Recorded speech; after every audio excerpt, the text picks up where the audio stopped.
Ok, alors bonsoir à tous et à toutes.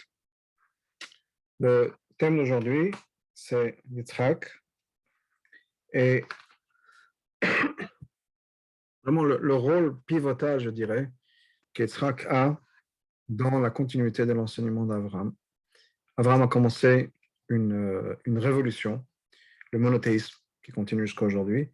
Mais en fait, c'est grâce à Yitzhak que nous sommes ce que nous sommes aujourd'hui. C'est grâce à Yitzhak que le judaïsme est ce qu'il est aujourd'hui, que le monde est ce qu'il est aujourd'hui. Et on a besoin de comprendre Yitzhak parce que d'une certaine manière, Yitzhak, c'est un peu la personne oubliée. C'est, de manière paradoxale, c'est celui parmi les Avot qui a vécu le plus longtemps, 180 ans. Abraham, 775, Yaakov, 140. Et malgré tout, c'est celui sur lequel on sait le moins.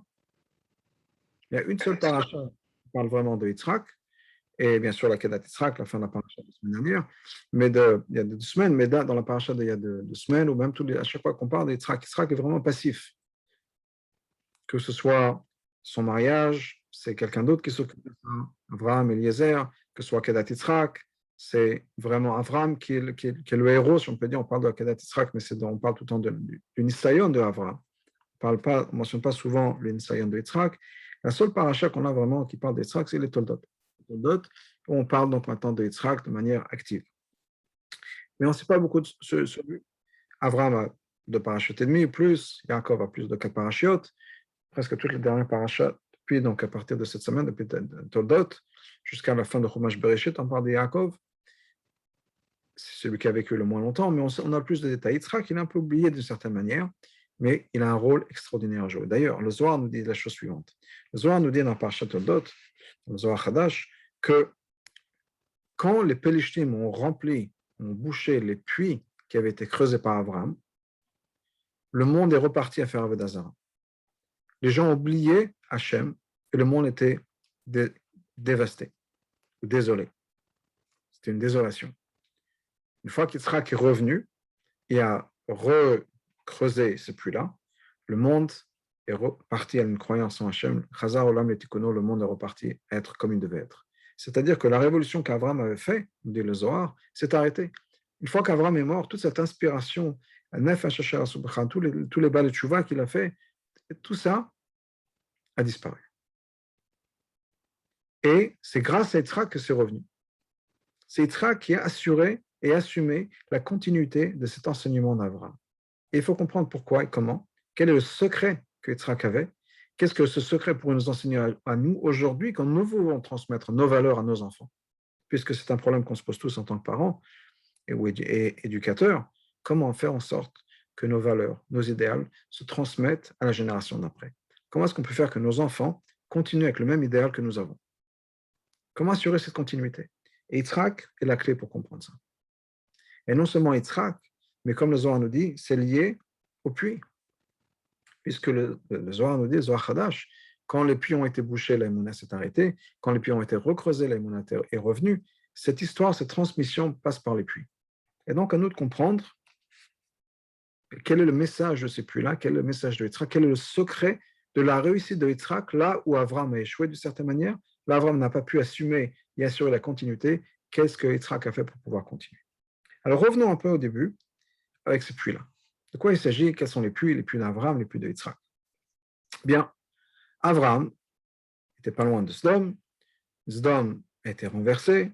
Avram s'écarte de cette région-là et se dirige vers la région de Grar, qui est de nos jours Gaza. Il approche de cette direction. Donc, il est dans le Negev, dans le sud d'Israël, et il se rapproche de Gaza, dans la terre de Grar. Et il va creuser des puits, 3 puits. Les Plishtim, qui étaient ceux qui habitaient à cet endroit-là, ne sont pas contents. Ils disent, tu nous voles notre eau, c'est à nous, et tu n'as pas le droit de prendre de l'eau, tu n'as pas le droit de creuser, etc. Au bout du compte, ça va jusqu'au roi Avimelech. Avimelech se met en accord avec Abraham, se met d'accord, et d'ailleurs, ils vont appeler un des 3 puits, le dernier puits, Be'er Sheva, Al-Shem HaShevoa, basé sur le nom de Shevoa du serment, la promesse qui a été faite entre Avimelech, le pacte qui a été fait entre Avimelech et Abraham. Abraham va vivre dans cet endroit-là, dans cette région, 26 ans, avec ces puits-là qui ont été creusés. Après 26 ans, Abraham retourne à Hebron, là où il habitait avant, et retourne à Hebron. Une fois qu'Abraham quitte cette région-là, les Plishtim, qui habitaient là-bas, prennent leur revanche et vont boucher, fermer les puits qui avaient été creusés par Abraham. Qu'est-ce qui va se passer? C'est leur revanche. Abraham a creusé les puits, on ne veut pas ces puits-là, et on va les boucher. La génération d'après vient Yitzhak. Yitzhak aussi arrive à Gra. Yitzhak voulait partir, il y avait une famine, à part la famine d'Abraham, donc il y a une famine. Yitzhak pense partir comme son père l'avait fait, Abraham partir vers l'Égypte. Hachem lui dit non, tu ne peux pas sortir de la terre d'Israël, reste où tu es, ne sors pas de la terre d'Israël. Yitzhak va donc se rapprocher de ce même territoire de Gra. Et il va recommencer, recreuser les 3 puits qui avaient été creusés par Abraham. Il ne va pas s'arrêter là, il va creuser encore 4 pour un total de 7, et le 7e va être appelé Beersheva, parce que c'est le numéro 7, Sheva étant le chiffre 7. Et là où Abraham avait échoué, dans le sens où ces puits-là qui n'ont pas tenu, parce qu'à un certain moment, une fois qu'Abraham est parti, son affaire, si on peut dire, son commerce d'eau ou de puits, c'est fini. Ça n'a pas continué tout ça sans Abraham, sans la présence d'Abraham. Donc, sans Abraham, sans la présence d'Abraham, ces puits sont rebouchés. Yitzhak, lui, au contraire, continue avec assiduité et il continue à faire en sorte qu'il n'y a pas 1, 2, 3, mais 4, 5, 6, 7 puits qui vont être creusés par Yitzhak. Et encore une fois, quelle est la leçon de cette histoire? Qu'est-ce que cette histoire vient nous enseigner? Pourquoi c'est si important de savoir que Yitzhak creuse des puits, que Yitzhak recreuse les mêmes puits que son père avait creusés? Quelle est la leçon derrière tout ça? Et pourquoi, encore une fois, il y a quelque chose de particulier avec Yitzhak? Et on va essayer de décortiquer ça, cette particularité. Et on va, pour comprendre ça, pour comprendre ce que Yitzhak était capable de faire, comprendre que Yitzhak était capable de faire en sorte que son message se transmette même à la génération d'après, ou pas même, mais se transmette à la génération d'après, on a besoin de comprendre quelque chose. Il y a une histoire, un midrash, qui est dans la Gemara aussi, qui nous raconte une histoire qui, quand on y réfléchit, est fascinante. L'histoire est la mort et l'enterrement, la procession funéraire de l'enterrement de Yaakov. Yaakov est mort en Égypte, il demande à ses enfants de ne pas le laisser enterrer en Égypte, en Mitzrayim, de l'amener en Israël, vers Ma'arat HaMachpelah. Parce qu'est-ce qui va se passer? Il y a toute une procession qui vient, avec les enfants de Yaakov, qui arrivent, et ils arrivent juste devant Ma'arat HaMachpelah, devant le tombeau des patriarches, pour faire rentrer et enterrer Yaakov. Mais il y a un problème. Le problème est que devant la porte, devant l'entrée de Ma'arat HaMachpelah, se trouve Esav avec toute une armée. Et Esav dit, il est hors de question que Yaakov soit enterré ici. Il dit, mais comment ça? C'est Ma'arat HaMachpelah. Esav dit, c'est très sympathique, mais il restait 2 endroits dans ce caveau. On est 2 frères, on hérite chacun un. Yaakov a déjà hérité de sa place, il a mis Léa, il reste un, c'est le mien. Et vous n'avez aucun droit d'enterrer Yaakov dans cet espace-là qui est le mien. Alors les frères étaient préparés pour ça, les Shvatim, et Yaakov les avait préparés pour ça, parce que Yaakov leur avait dit, c'est ce que les frères vont répondre à Esav, en disant, on te comprend, mais Yaakov, notre père, nous a dit que quand tu as vendu le droit d'aînesse, tu n'as pas juste vendu le droit d'avoir 2, tu as vendu complètement, tu as renié complètement ta participation en Israël. Quand tu as quitté Israël, tu es parti vers la terre de Édom, tu as abandonné ton droit à Ma'arat HaMachpelah. Et donc, tu n'as aucun droit sur Ma'arat HaMachpelah. Et ça, je leur dis, vous avez les documents pour prouver ça? Ils me disent, oui, il n'y a aucun souci, on a les documents pour prouver ça. Et ça veut dire, alors ramenez-moi les documents. On envoie Naphtali. Naphtali était à Yalashlucha, c'était quelqu'un qui était très rapide, qui courait très très vite. Et donc, le plus rapide qu'on pouvait avoir, c'était Naphtali. On envoie Naphtali jusqu'en Égypte pour aller chercher ces documents. Imaginez que ça prend du temps, des jours, qu'on puisse retrouver ces documents. Entre-temps, alors que tout ça se passe, il y avait un des petits-fils de Yaakov qui s'appelait Hushim, le fils de Dan, qui était là. Hushim était sourd-muet. Il ne comprend pas vraiment ce qui se passe. La seule chose qu'il comprend, c'était qu'il y a Esav qui bloque le chemin. On veut enterrer Yaakov. Yaakov, le grand-père de Hushim, qui est là, préparé à être enterré, mais on ne le laisse pas. Il n'est pas question que je laisse les choses comme ça. Il a pris les choses dans sa main, il a pris un bâton, il a frappé Esav de manière tellement forte que sa tête est tombée, et sa tête a roulé jusque dans la Ma'arat HaMachpelah, jusque à chez Yitzhak. C'est-à-dire que la tête de Esav, comme nous dit Chazal, était dans les bras de Yitzhak. Imaginez ce que Yitzhak a pu accomplir, ce qu'Abraham n'a pas pu faire. Abraham n'a pas mérité que son fils Ishmaël soit enterré dans Marat Marpella. Marat Marpella, c'est un endroit extraordinaire, d'une kedusha extraordinaire. C'est pour ça qu'Abraham a voulu acheter cet endroit-là, parce que c'est déjà l'endroit où il y a Adam et Chava qui sont enterrés. Puis ensuite, Abraham et Sarah. Ensuite, Yitzhak et Rivka. Un endroit d'une kedusha inimaginable. Ishmaël n'a pas eu le mérite d'être là-bas. Esav, ou au moins la tête de Esav, a eu le mérite de rentrer dans Marat Marpella. Juste pour finir le Midrash, ce que Chazal nous dit, c'est que les généraux, toute l'armée qui était avec Esav, qui ont vu ça, ils ont eu peur, ils ont pris le corps de Esav, ils l'ont enterré un peu plus tard, un peu plus loin, pardon, et ils sont partis. Mais ce qui est important dans cette histoire, c'est que Yitzhak a pu avoir une influence sur la génération d'après, mais même sur quelqu'un comme Esav. Même un Esav a eu le mérite, et grâce à l'éducation de son père, a eu le mérite de pouvoir être enterré dans le tombeau des patriarches, dans Marat Marpella. C'est vrai que c'est que la tête. Et c'est vrai que le corps d'Yitzhak est un corps qui était particulièrement grossier, si on peut dire, et qui avait du mal à travailler en accord avec l'âme et la pureté et le potentiel qui était dans la tête de Esav. La tête de Esav, c'était une tête qui était remplie des idées de Yitzhak, du message de Yitzhak. Mais le corps ne suivait pas. Et donc le corps n'a pas mérité d'être enterré dans Marat Marpella. Mais Yitzhak a pu avoir une influence, ne serait-ce qu'encore une fois une influence intellectuelle sur Esav. Et d'ailleurs, cette influence intellectuelle se retrouve plus tard. L'influence de Yitzhak se retrouve sur Esav, et tous les convertis parmi les plus grands des Chachamim qui viennent de Esav. Des convertis qu'on trouve dans la Mishnah parmi les Tanaïm, entre autres, qui ne viennent pas de Ishmael, qui viennent de Esav, comme par exemple Rabbi Akiva qui est descendant de Guérim, de convertis, du monde romain. Au point sur Rabbi Akiva, on dit que c'est lui qui aurait mérité de recevoir la Torah et pas Moshe Rabbeinu. À tel point Rabbi Akiva était grand. Rabbi Meir Balanes venait aussi de Esav. Bien sûr, Onkelos. Donc, Esav a donné naissance à des gens qui sont parmi les plus grands chachamim que nous avons dans notre histoire. Toute la Torah, on nous dit toute la Torah chez Baal Pé, est grâce au meilleur de Rabbi Akiva. Imaginez la grandeur de ces gens-là qui descendent de Esav. Donc, c'est vrai que Esav lui-même, le personnage Esav, n'a pas été à 100% comme il fallait. Et il y avait un problème, et peut-être que le jour, il aurait été quelqu'un qui aurait été en drogue ou d'autres choses, parce qu'il avait du mal à gérer effectivement ce qui se passait dans sa tête. Il y avait un idéal et un corps qu'il n'avait pas à suivre et qu'il n'avait pas à coordonner ensemble. Mais en tout cas, c'est vrai que c'est un enfant difficile, mais même cet enfant difficile, il sera qu'à su gérer. Même cet enfant difficile, il sera qu'à pu l'aimer.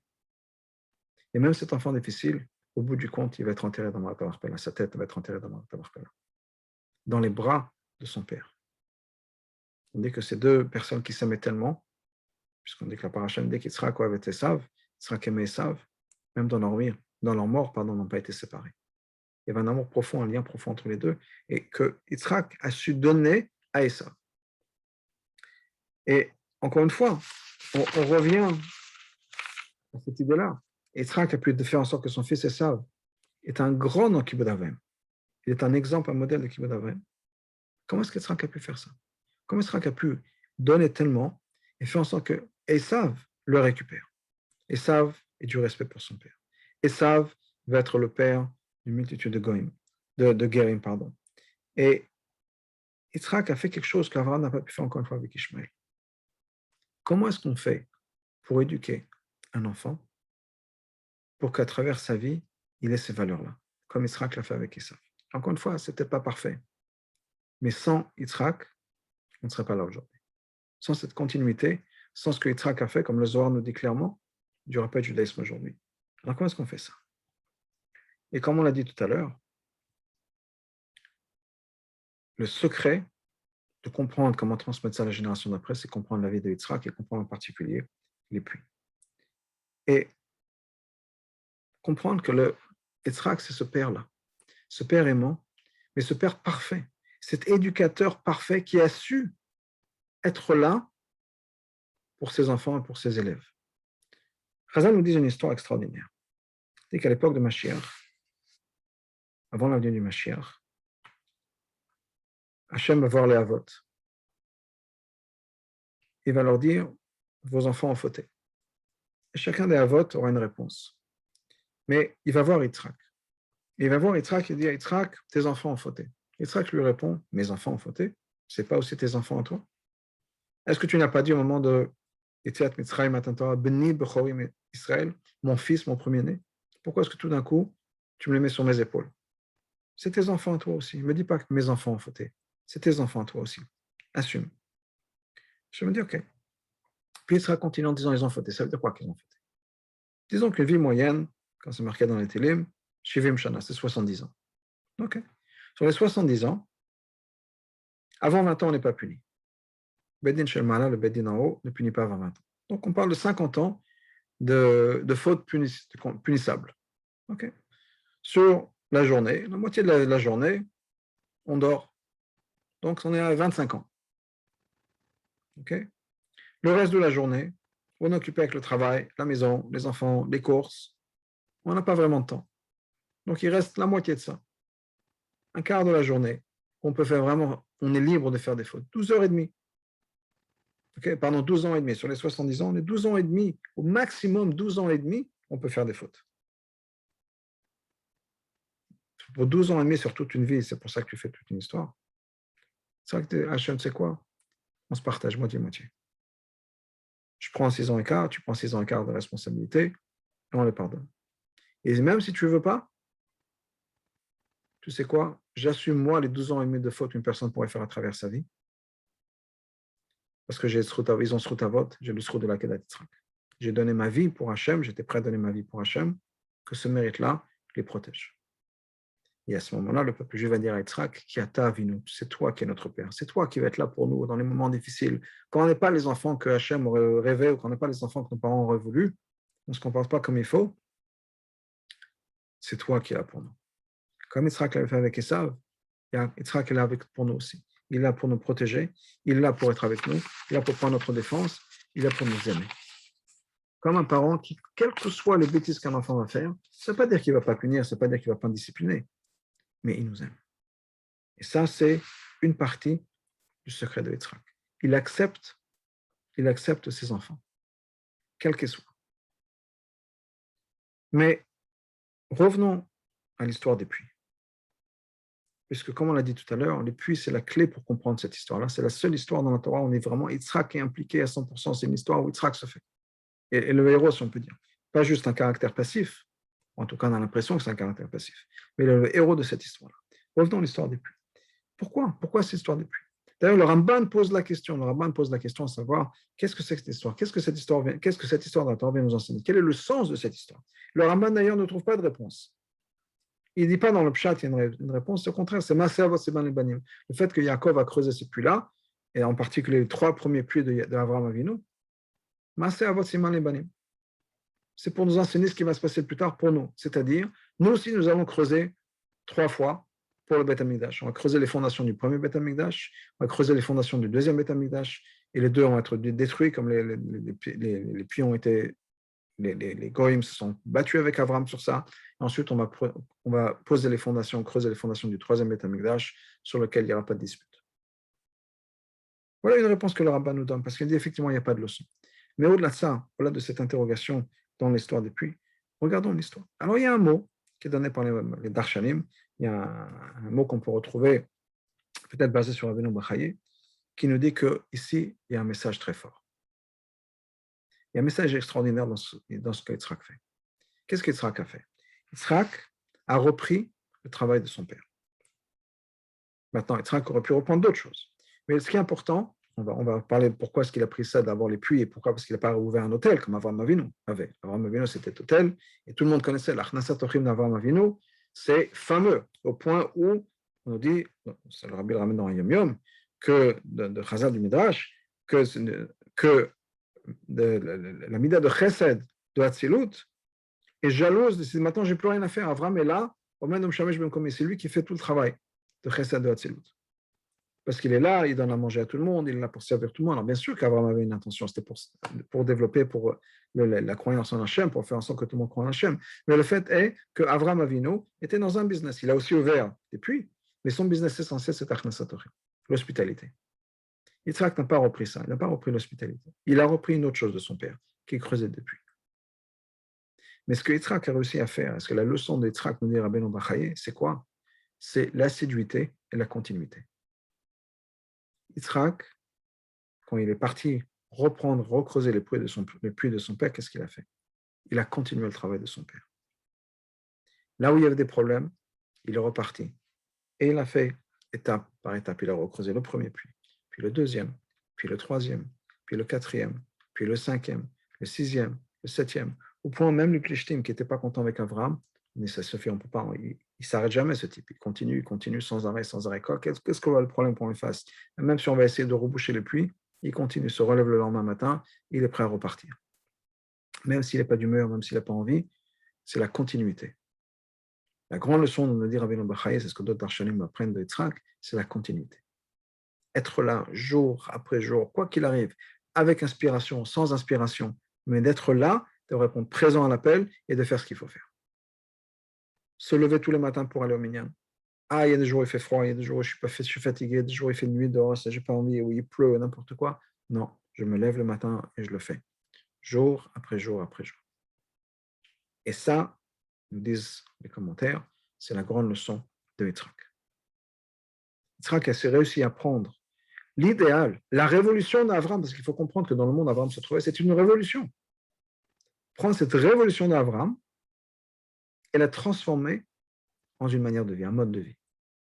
Qu'est d'ailleurs l'idée de la halakha? C'est quoi la halakha?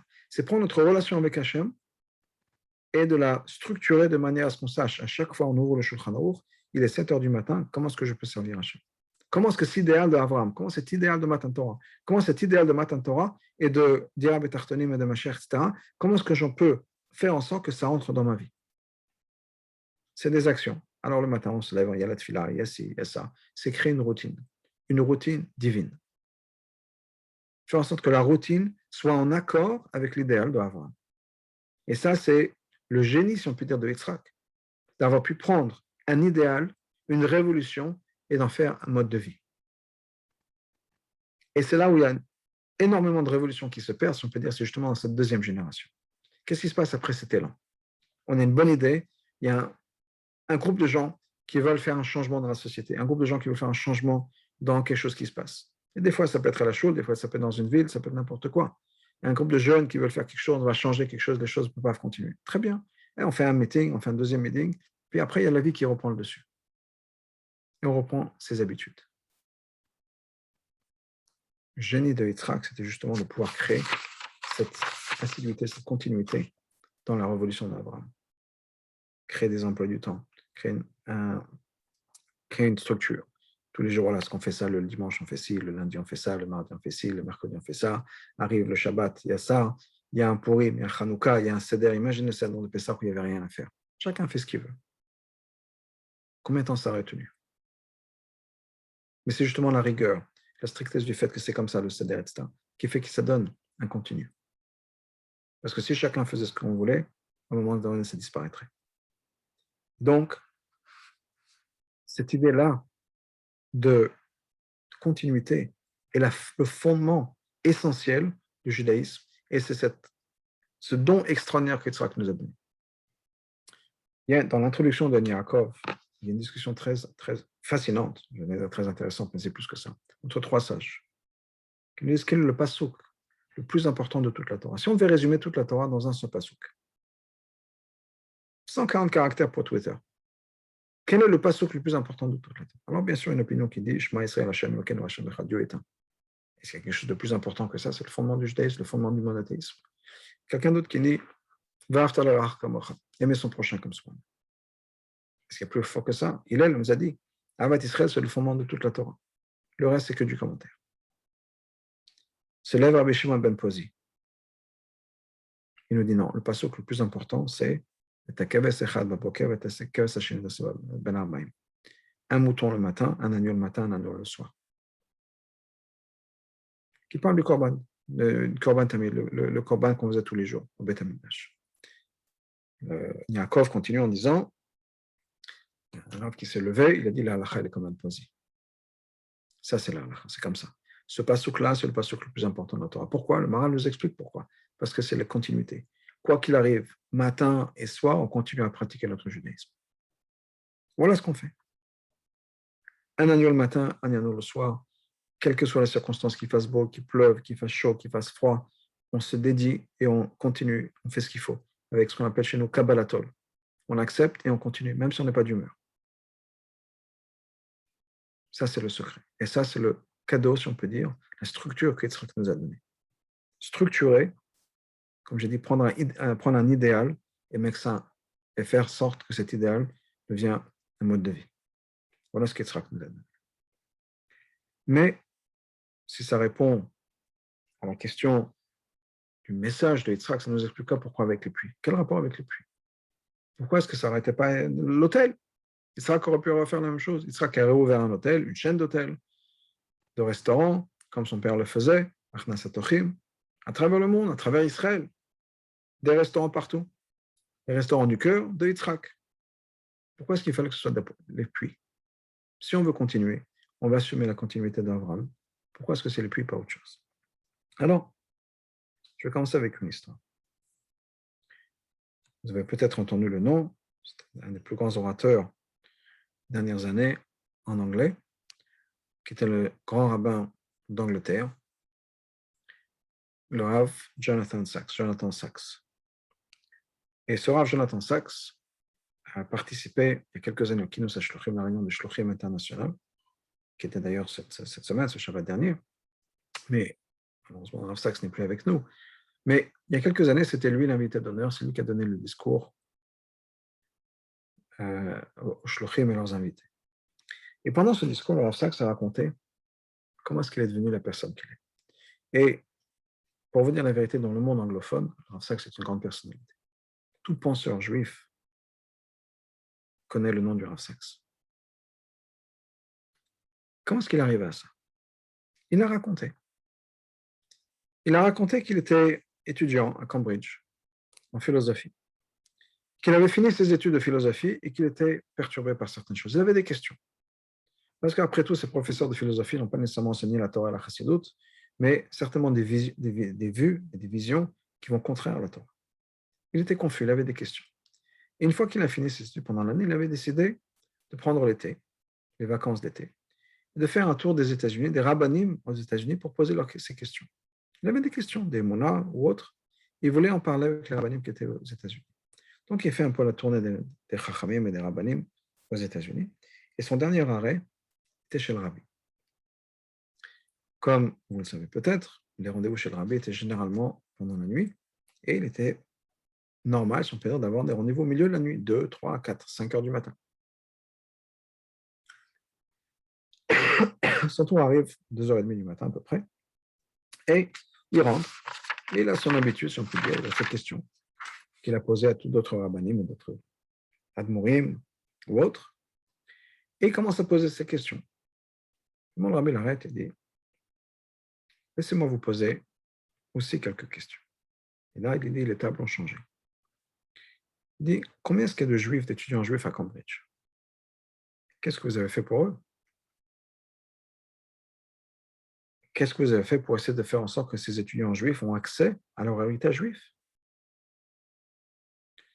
Alors, Rav Sacks, Jonathan Sacks, à l'époque, ce n'était pas encore le Rav, il n'était pas du tout préparé pour ça, pas quelque chose qu'il attendait, et il est un peu perturbé, et il répond au Rabbi, dans la situation dans laquelle je me trouve, et le Rabbi l'interrompt en disant, personne ne se trouve dans une situation, on se met dans une situation. Vous êtes mis dans une situation, sortez-vous de cette situation. Et le Rav Sacks raconte à ce moment-là qu'il y a quelque chose qui s'est transformé dans ma tête. Il y a un déclic qui s'est fait.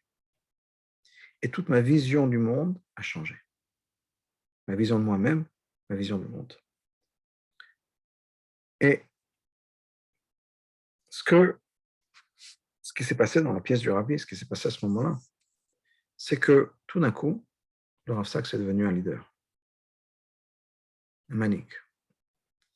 D'être un étudiant, c'est-à-dire quelqu'un qui reçoit, d'étudiant, il est devenu donneur, leader. Et ça, c'est la différence entre Abraham et Yitzhak. Abraham était quelqu'un qui était un mashpia. Il donnait. Abraham, c'est un orateur. Avram, c'est quelqu'un qui, par la force de sa parole, arrivait à convaincre les gens de croire en Hachem. Il donnait conférence après conférence, repas après repas. Ce qu'Avram faisait, c'est donner. Avram, c'était le monde du chesed, c'était donner. Donner, donner, donner. Yitzhak, par contre, ne donnait pas. Yitzhak, il écoutait.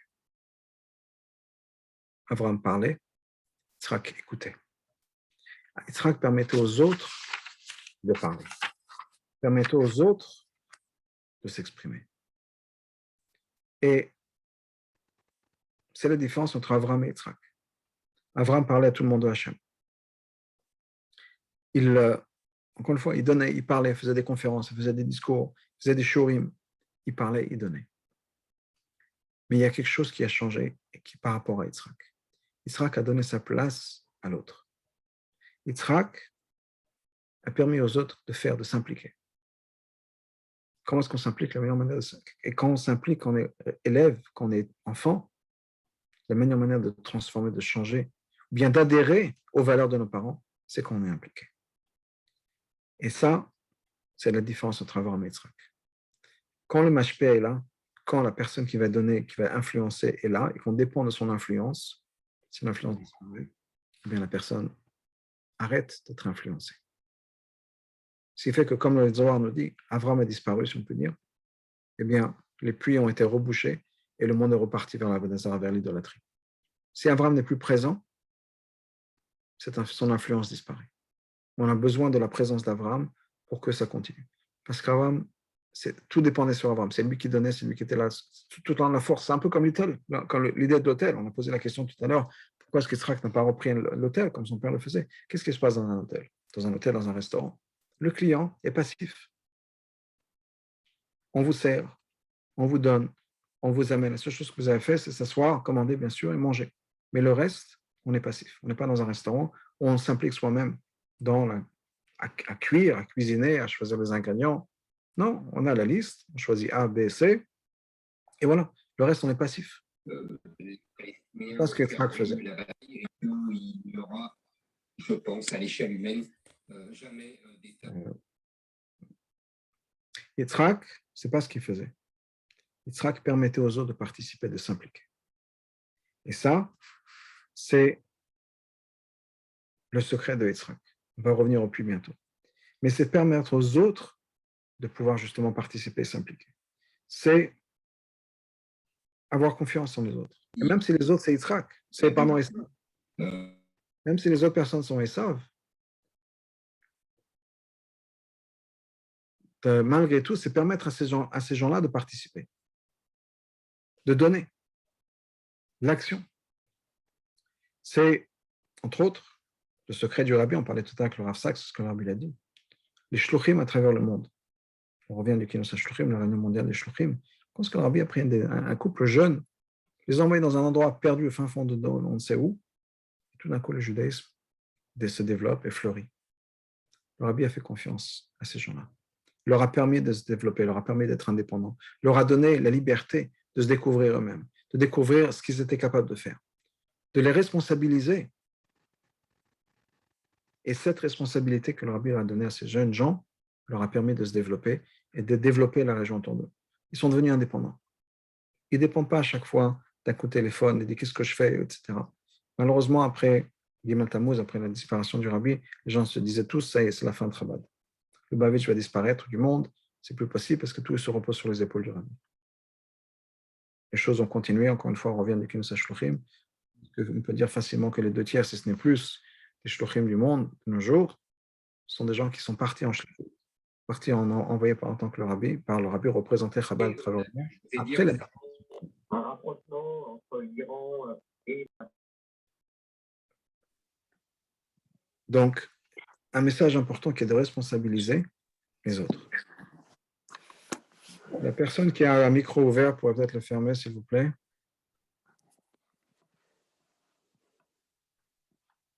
Donc,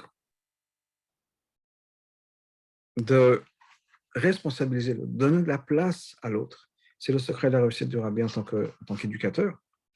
Et la même chose par rapport à Yitzhak. C'est de là, Yitzhak, qu'on tient ce message-là. C'est pour ça qu'Yitzhak, c'est notre père, parce que c'est lui qui nous a donné la place de nous développer. C'est lui qui a donné la place à tout le monde. On va voir comment ça se passe. Mais c'est ce qu'Yitzhak a fait. Parce que quand on creuse un puits pour revenir à cette question-là, il y a quelque chose de très important qui va se passer. Ce n'est pas la personne qui creuse le puits qui va créer l'eau. L'eau est toujours là, elle est dormante, elle est cachée. Ce qu'on fait, c'est juste enlever des couches qui couvrent cette eau-là. C'est permettre à l'eau de pouvoir sortir. Et ça, c'est ce qu'Yitzhak faisait avec Esav ou en tant qu'éducateur avec les autres. Permettre à ce qu'on a à l'intérieur de chaque personne de sortir, de se développer. Creusez et dire aux gens, responsabilisez-vous, creusez en vous, cherchez en vous, vous allez trouver cette eau qui est à l'intérieur de vous, cette source d'eau vivante, cette neshama, ce pouvoir que vous avez à l'intérieur de vous. Elle est là. Mon rôle à moi en tant qu'éducateur, en tant que parent, c'est juste de vous aider à la découvrir. Et c'est ça qu'Yitzhak a fait. Vous permettre de devenir indépendant, vous permettre de vous donner votre place. Il y avait en Israël un monsieur qui s'appelle Alexander Ben-Non. Alexander Ben-Non, c'était un éducateur, c'est un professeur, un enseignant. C'était aussi quelqu'un qui est devenu ensuite le mefakeach, celui qui supervisait, qui regardait tous les talmidim de Torah Chabad en Israël. Puis à un moment, malheureusement, il avait un problème de santé et il fait qu'il ne pouvait plus parler. Il était très démoralisé de ça parce que son travail, c'est avec la bouche. Il a écrit une lettre au rabbi. Pourquoi est-ce que ça m'arrive? Pourquoi est-ce que Hachem me fait une chose pareille alors que mon travail est avec la bouche? Pourquoi est-ce que Hachem m'empêche de parler? Le rabbi lui a écrit une longue lettre avec des brachot, que Hachem, que ça passe bientôt, très, très rapidement, etc., etc. Mais le rabbi continue. Vous me demandez pourquoi? Voilà ce que je pense. Peut-être, et je paraphrase, que c'est un message de Hachem pour vous dire de parler moins et d'écouter plus. Donnez à vos élèves la possibilité de s'exprimer. Pas qu'ils soient là juste passifs, mais au contraire, que ce soit à eux de découvrir. Permettez à vos élèves de parler. Alors, vous allez rentrer dans une classe, vous allez écrire sur le tableau « Je m'excuse, je ne peux pas parler aujourd'hui » et « Reuven, aujourd'hui, c'est toi qui vas donner le shiur. Et Shimon, tu vas nous dire qu'est-ce qu'on apprend de ça. Et toi, Lévi, tu vas faire quelque chose d'autre. » Permettre, donner leur place aux élèves, leur faire participer, mais à eux de découvrir ce qu'ils ont, à eux de découvrir ce qu'il y a à l'intérieur. Dans le mot de Chassidut, la différence entre Avraham et Yitzhak, Avraham c'est mis le mal à le matin. Avraham c'est le mashpia, c'est lui qui donne. Mais des fois qu'on donne, on n'écoute pas. On n'est pas à l'écoute de l'autre. Ce que Yitzhak nous enseigne, c'est que si on veut que ça continue, si on veut que les enfants soient impliqués, on veut que les enfants s'intègrent et adhèrent au message qu'on essaie de leur donner, qu'ils deviennent participants, qui s'impliquent, qui posent des questions. Yitzhak a réussi à faire en sorte qu'Esav pose des questions. Peut-être que ce n'était pas les meilleures questions, ce n'était pas grave. Esav était impliqué. Esav revient de l'école et son papa, Yitzhak, lui dit « Qu'est-ce que tu as pour aujourd'hui ?» Voilà, j'ai une question. Comment est-ce qu'on enlève le maaser du sel? Comment est-ce qu'on enlève le maaser de l'eau? Qui avait des questions avant jusqu'à Esav? Esav pose des questions à son père. Il s'implique et son père l'écoute. Son père la répond en disant « Mais c'est quoi ces questions stupides ?» Non. Son père l'écoute, son père l'implique. Quand son père veut donner brachot, il dit « Esav, va me faire quelque chose pour moi. Fais quelque chose pour moi, implique-toi.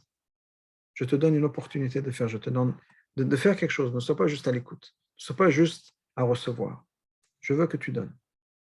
Je veux que tu t'impliques. » Et ça, c'est le grand secret, comme je le disais tout à l'heure, de l'éducation, le grand secret de Yitzhak, la grande leçon de Yitzhak. Permettre aux autres de se découvrir eux-mêmes. Pas faire le travail pour eux. Notre travail en tant que parents et en tant qu'éducateurs, c'est de permettre à nos enfants de se découvrir eux-mêmes. Il faut bien comprendre que ce n'est pas une taille pour tout le monde. On n'est pas tous à la même pointure. Quand nous, on impose, si on peut dire, nos valeurs, ou notre manière de voir les choses, c'est nos valeurs à nous, c'est notre manière de voir les choses, qui est peut-être la même chose, mais vue ou perçue différemment, exprimée différemment chez nos enfants, chez quelqu'un d'autre. Leur permettre à eux de se retrouver dans le judaïsme qu'on essaie de leur enseigner, de leur transmettre. De leur permettre à eux de trouver leur place. Peut-être qu'un enfant est plus dans la tefila et moins dans l'étude. Peut-être qu'un enfant est plus dans l'étude et moins dans la tefila. Pourquoi imposer certaines choses? Permettre à l'enfant de découvrir où est ma place dans le judaïsme. Qu'est-ce qui me parle? Est-ce que je préfère étudier? Est-ce que je préfère partir aider d'autres personnes? Est-ce que je préfère prier? Quelle que soit la situation.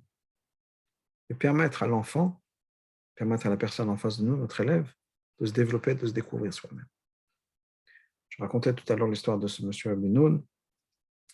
Quand j'ai entendu cette histoire, ça m'a fait penser bien sûr à ce que le Rabbi avait dit.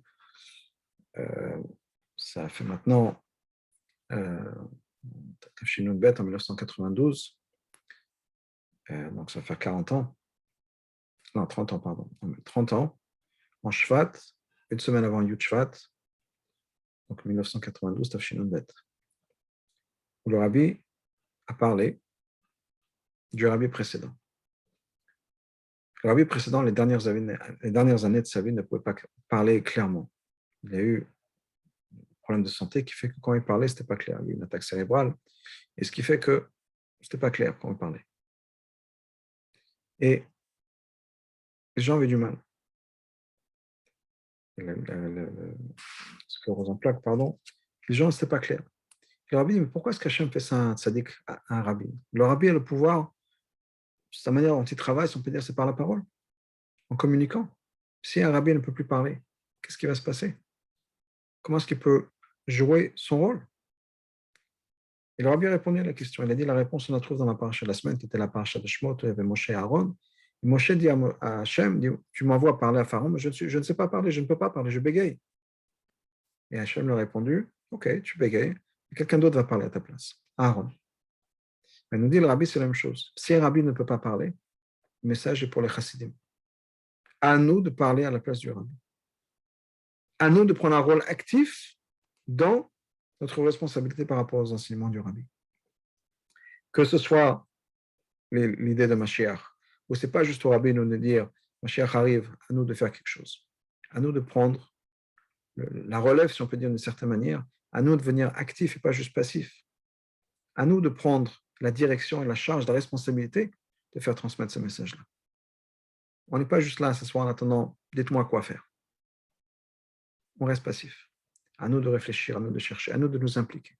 C'est ce que le rabbi nous a dit, c'est notre message du rabbi pour nous, une responsabilité, mais c'est aussi par rapport à nos élèves, à nous, dans le sens où il faut qu'on comprenne qu'on est dans une relation.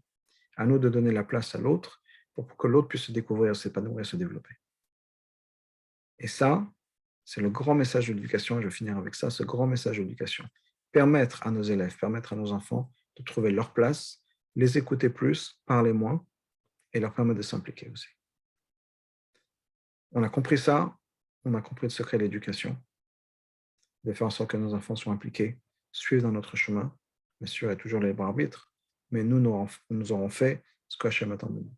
Qu'Hachem fasse qu'on ait tous une achat de nos enfants, de nos élèves, qu'on puisse faire nous notre responsabilité, qui est de prendre les choses en main, pas juste d'être passif dans notre travail d'Hachem, et de faire en sorte qu'on fait ce qu'on a besoin, comme le Rabbi nous a donné à nous la responsabilité de faire venir Mashiach, et qu'on ait l'avenue du Mashiach très très rapidement. Merci et bonne soirée.